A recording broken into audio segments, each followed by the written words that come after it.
সবাইকে স্বাগতম আমার ইউটিউব চ্যানেলে। আজ আমি আপনাদের নিয়ে যাচ্ছি পুরুলিয়ার এক অনন্য সৌন্দর্যের জায়গায়, খড়াইবেড়া ড্যাম। খড়াইবেড়া ড্যাম পুরুলিয়া জেলার অযোধ্যা পাহাড়ের কোলে অবস্থিত।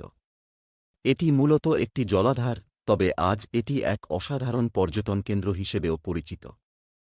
চারিদিকে সবুজ পাহাড়, গভীর বন আর মাঝখানে নীল জলের বিশাল বিস্তার।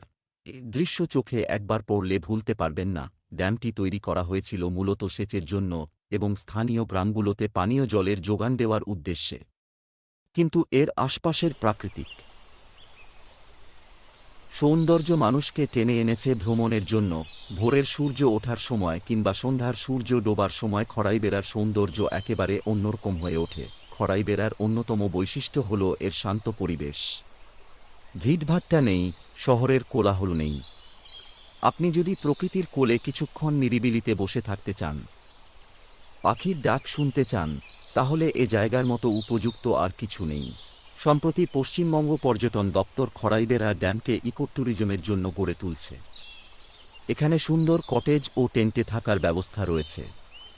কল্পনা করুন, সকালে ঘুম থেকে উঠে যখন আপনার জানলার সামনে থাকবে বিশাল জলের বিস্তার, চারিদিকে পাহাড় আর শীতল বাতাস, কেমন লাগবে? ভ্রমণের জন্য সবচেয়ে ভালো সময় হল অক্টোবর থেকে মার্চ। এই সময় আবহাওয়া মনোরম থাকে আর প্রকৃতির রূপ সবচেয়ে সুন্দরভাবে উপভোগ করা যায়। কলকাতা থেকে পুরুলিয়া ট্রেন বা বাসে পৌঁছে সেখান থেকে গাড়িতে সহজেই খড়াইবেড়া পৌঁছে যাওয়া যায়। বন্ধুরা, খড়াইবেড়া শুধু একটি ভ্রমণ স্থান নয়, এটি এক অভিজ্ঞতা। এখানে এসে আপনি প্রকৃতির সৌন্দর্য উপভোগ করার পাশাপাশি বুঝতে পারবেন পরিবেশকে রক্ষা করা কতটা গুরুত্বপূর্ণ।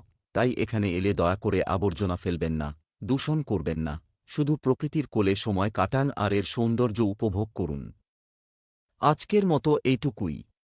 যদি ভিডিওটি ভালো লাগে তাহলে অবশ্যই লাইক, শেয়ার আর সাবস্ক্রাইব করবেন আমার চ্যানেল। আরও এমন ভ্রমণ কাহিনী নিয়ে আবার ফিরে আসব। ধন্যবাদ।